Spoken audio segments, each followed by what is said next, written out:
All right, good afternoon, everybody. This is Nick from Beer and Broadband. We are super excited for the group of panelists we have today.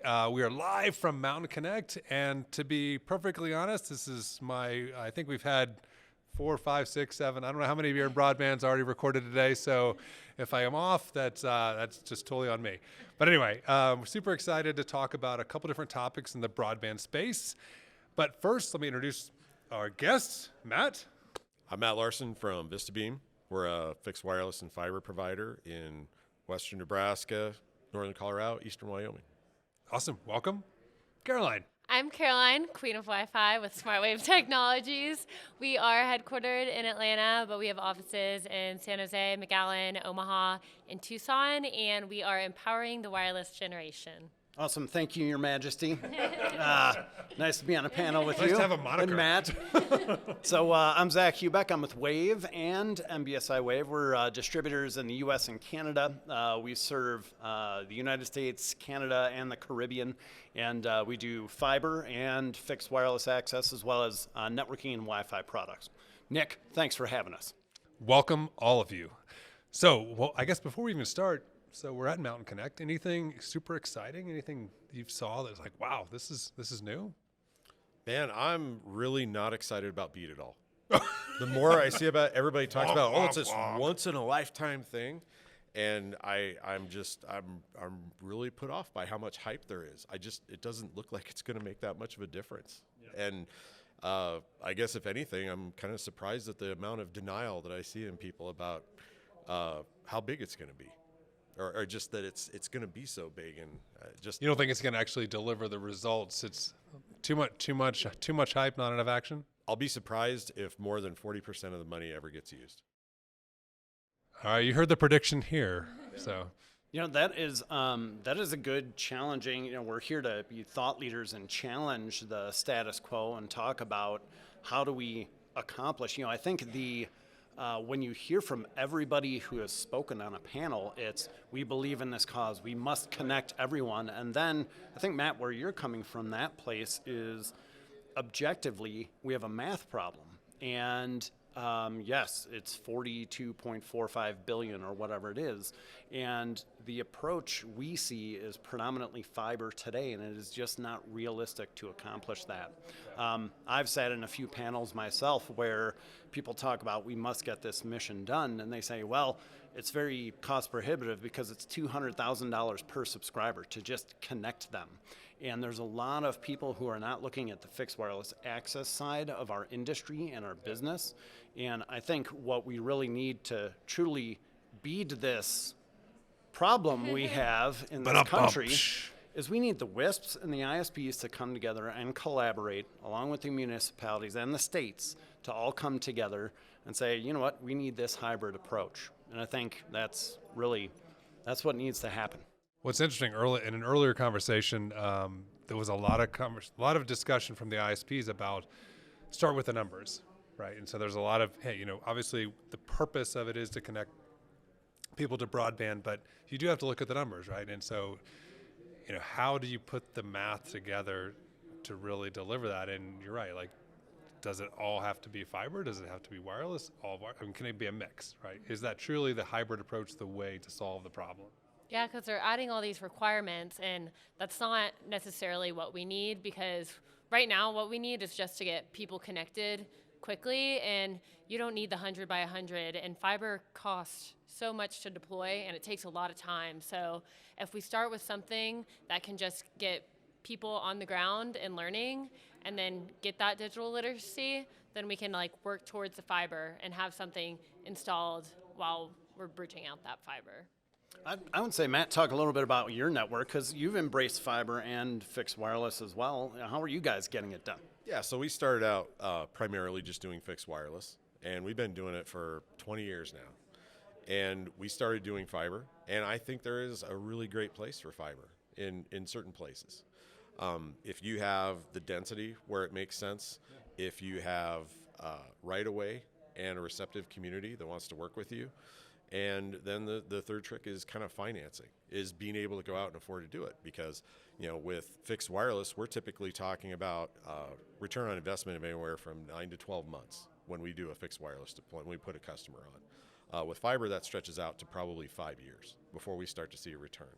Now, the difference is our fixed wireless networks, we typically have to go back and rebuild about every 5 to 7 years. So we have a higher CapEx cost 5 years down the road. So is there a difference in sustainability from your perspective? I think there is a difference in sustainability, but it's also not as bad. You know, people talk about having future-proof networks. Man, no network's future-proof. The future is going to happen, and it's going to make changes at some point out there. The other thing to look at, and I think it goes to what you were saying, is I think it's more important that we get the people that absolutely aren't connected up with something, and quit worrying about whether it's fiber, or fixed wireless, or cable, or whatever. You know, there's a lot of stuff. It's like, oh, everybody needs to have gigabit. Well, that's based on feelings. That's not based on facts. Because the facts show that most people with a low latency, reliable, 100 down, 20 up connection, that is going to meet the needs of 99% of the people out there. I know, you take away TikTok and Netflix from some people, they're going to be upset. Yeah, but you're not, nobody with a good 100 meg connection is going to complain about their Netflix or their TikTok not working. Yeah, I did this at home. I moved to a new house and it had fiber hooked up. And for the heck of it, I put one of our fixed wireless antennas on the side of the house, hooked it up, and I pulled the plug one day and switched it over to the fixed wireless to see if anybody knows the difference. Yeah. No difference. Canceled the fiber. And we've been that way for 5 years now. That's a whole different kind of cord cutter. It is entirely different. Saving your dollars. So what do you think, I mean, so how, like, what's the model to think about, though, when you think about that hybrid solution? Because you're right, you've got wireless and you've got fiber, but, and to Caroline's point of get something there for people. What's the model that we should be looking at? That hybrid model. I think the first thing to do is get fiber out to places where it can be backhaul for last mile. Okay. We actually still have middle mile, still a big consideration. You know, you can't go out and offer super high speed last mile fixed wireless plans unless you've got enough backbone to meet the needs. So I think the main thing, is there a dark fiber shortage? I don't know if it's so much a dark fiber shortage, but there are accessibility issues. We actually have a lot of dark fiber out in the country that's not necessarily accessible to the people that really need it. I give you this. Yeah, go. State of Nebraska has a big dark fiber network. Nebraska Public Power has. It's been in place for 20 years. They've never been able to sell capacity on that network to commercial providers because the existing commercial providers don't want anybody infringing on their business, so they can charge higher rates because they don't want a company like mine to have access to it, so I can come in and compete with them.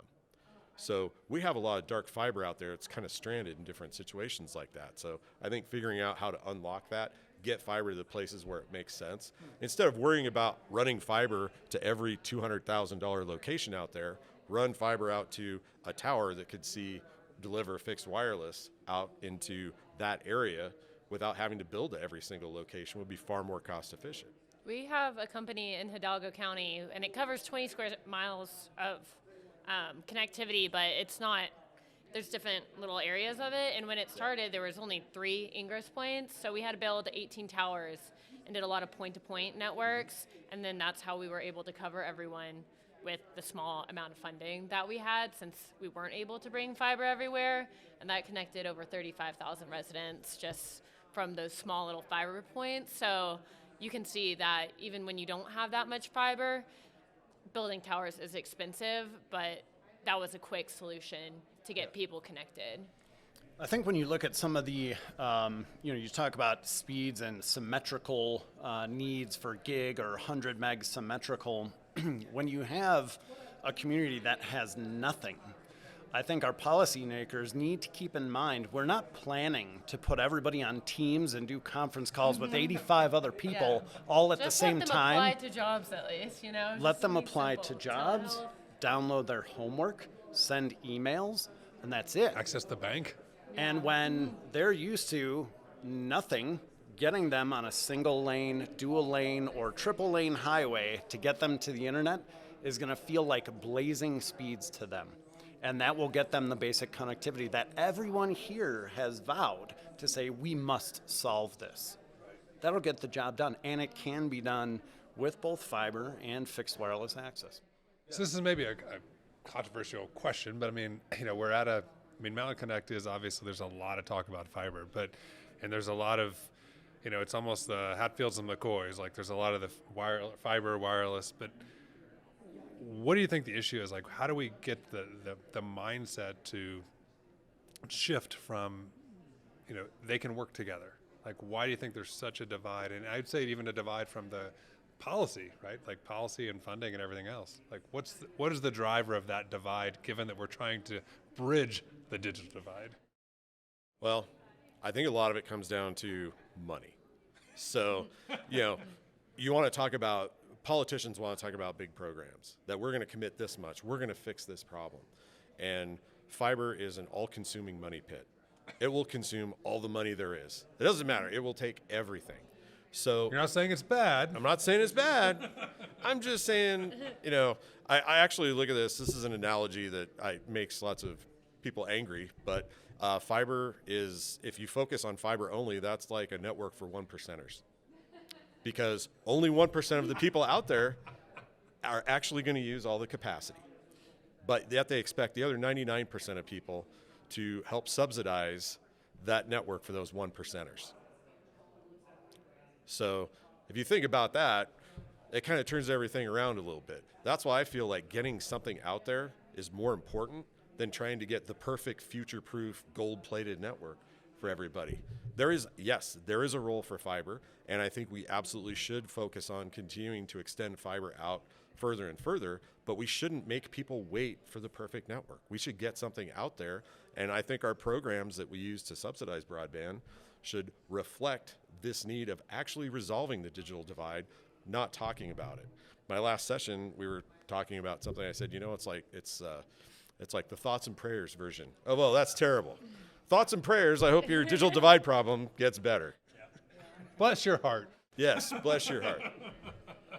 But maybe there's a standard curriculum where it's, you are attending a fiber connect show. You have to attend a WISPA show. You are required, if you are a public official, to visit the ISPs and WISPs in your town or your area, to literally sit in the cafes, listen to the farmers who still can't get connected to the internet, and sit there hip to hip with your WISPs and ISPs and learn how they deploy these networks. I think some of the policymakers have not stepped foot into some of those environments, never seen a knock or what it takes to maintain and upgrade a network, or what it takes to literally connect someone's home, and how easy it can be with a fixed wireless access solution. I think there has to be there's a knowledge gap and I think the old school philosophy as well, if we brought telephone connections to every single home, we can bring fiber. And it's just not practical.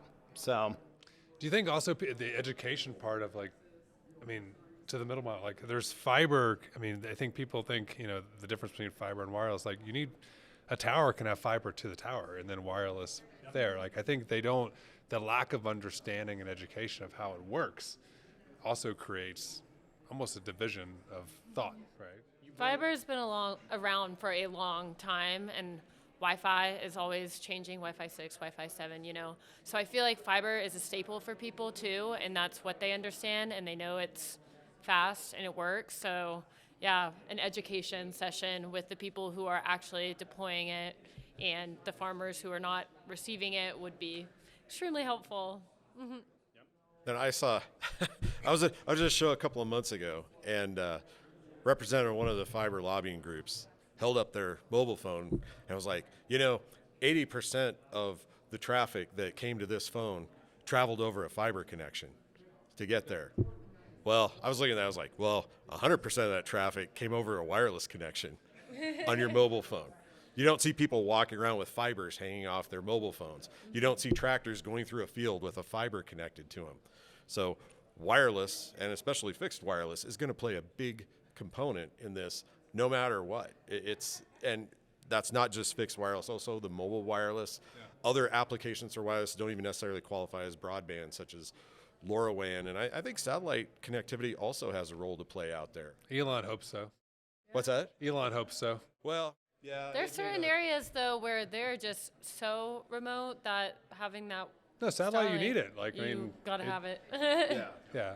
I think at the end of the day, that's where I almost, the term broadband, right? Broadband is just, it's connectivity. Like, does it the way you get there, we've said that broadband, to the policy and the politicians, right? Broadband's a right? Like that's something we aspire to deliver. So, whether it's satellite, whether it's wireless, whether it's fiber, how does it all work together, right? How do you solve that problem? So I guess I'm curious from your guys' perspective, though. What's the advice you give? Like, I mean, there's communities you have to convince. There's, engineering firms, construction firms. There's provider ISPs. Like all these people you have to convince of these alternate options. What do you say to them?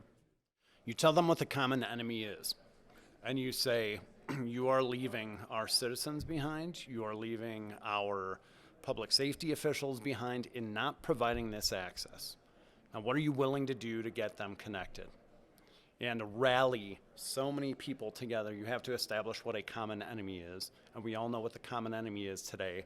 America is 32nd in providing affordable connectivity to anyone. Which is just 32nd globally. Disgraceful. That's brutal. Yeah. And that should be our common enemy and our mantra. Don't leave your citizens behind. Don't leave anybody who needs this right, this utility that we all enjoy in urban areas. Don't leave no man and woman behind. Now, how do we get it done? With all these other tools in our toolbox. That's what I say. Yeah, having the community participate and have a voice, definitely, in speaking up that we don't need the highest speeds and feeds. We just need connection to do the simple day-to-day things. And then once we're actually participating in the community, have a job off the streets, we're participating in the economy, and then we'll be able to afford that expensive carrier grade. So whose job is it to inform a community? Well, it's all over there. I think providers need to do a good job of communicating with what their goals for the community are, and also getting feedback from the community. But it's tough. That's the tough job, right? Yeah. Because at the end of the day, too. Business. We're a capitalistic society. You want to make money. Businesses want to make. Everybody wants to make margins and profit, and so they can employ people and they can have livelihood. So there is a circular impact here. But if you don't, the longevity and sustainability is if you don't have all that and the community is not involved, that goes away too, right? Absolutely. So, what do you think? So you're, as you started off with, you're not super stoked on on BEAD, but are there other? Should the government take a less active role in all this? Because obviously funding has helped drive a lot of stuff in the last several years. But should the government step back? Should private industry step more in further? I don't think so. I think you need definitely private investors along the way to assist and subsidize. But what I think and what I'm encouraged with BEAD is the federal government is actually looking at the states and saying, what is your plan? How are you going to deploy these funds? Yes, it's subsidized by the feds, but the states are determining fiber or fixed wireless, or this is our plan.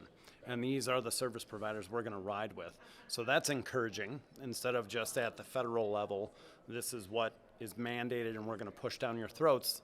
The states have some autonomy in this BEAD funding. Because I think we can all agree, every state in the union is not the same, right? There's different there's environmental, there's a lot of factors that all the states we live in that change the broadband requirements or the ability to deliver broadband, I should say. Yeah, an idea that I think is not considered and should be front and center is the idea of a state-run infrastructure bank. So, give you an example. North Dakota has very high fiber penetration to the households. It's because North Dakota has had a state infrastructure bank. I've had a few beers, so I want to make sure I heard that right. Exactly. No, I think the same conference where the fiber guy was bragging about North Dakota, and it's North Dakota has a lot of fiber because they have an infrastructure bank, because providers there were able to borrow from the state infrastructure bank. Now, as a small provider, I have struggled for a long time because banks they like loaning money out on real estate and tractors. They don't like loaning money on radios that sit on towers that get hit by lightning on a regular basis. They want stuff they can go repossess and sell. So if I was able to access funding from an infrastructure bank at a decent rate, I would have been doing fiber a long time ago if I could borrow at those kind of rates. But most banks don't want to do that, especially with smaller operators. So I think if we had state infrastructure banks that could loan money out on projects, that would take care of a big chunk of it, and they would have far lower administrative requirements. I think you could put it together with, and you only deliver it for a certain size of project instead of having companies that go out and do $10 million projects. Maybe you put a limit of it's going to be a couple $1 million a project, and you can only borrow so much at a time.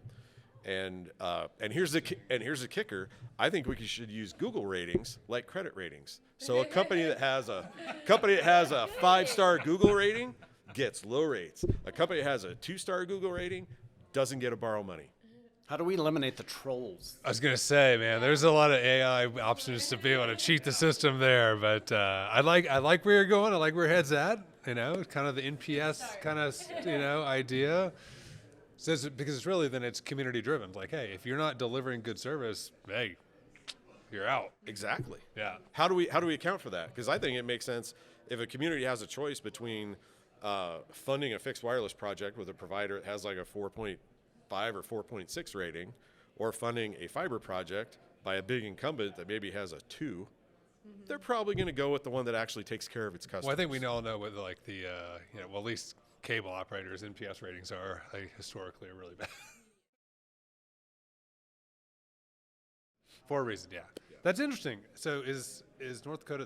They have that. They've had the state infrastructure bank, I believe, for about 20 years. It was because they settled a lawsuit with oil and gas. There was some kind of malfeasance going on with oil and gas companies. The state got a big settlement. They took the funding. They created an infrastructure bank.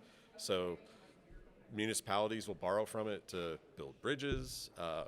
Broadband companies have borrowed from it to build broadband.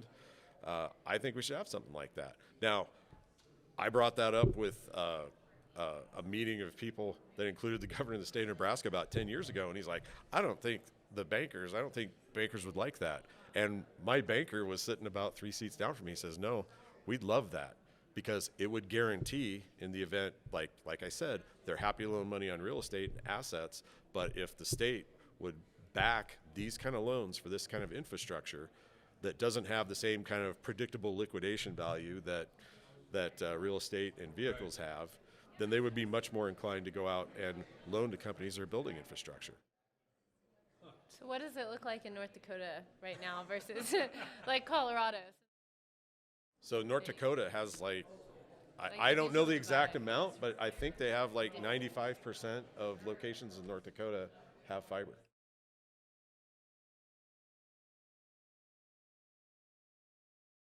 All right. Well, I know we're just about out of time here, so just thank all of you for joining us today. Cheers. Cheers.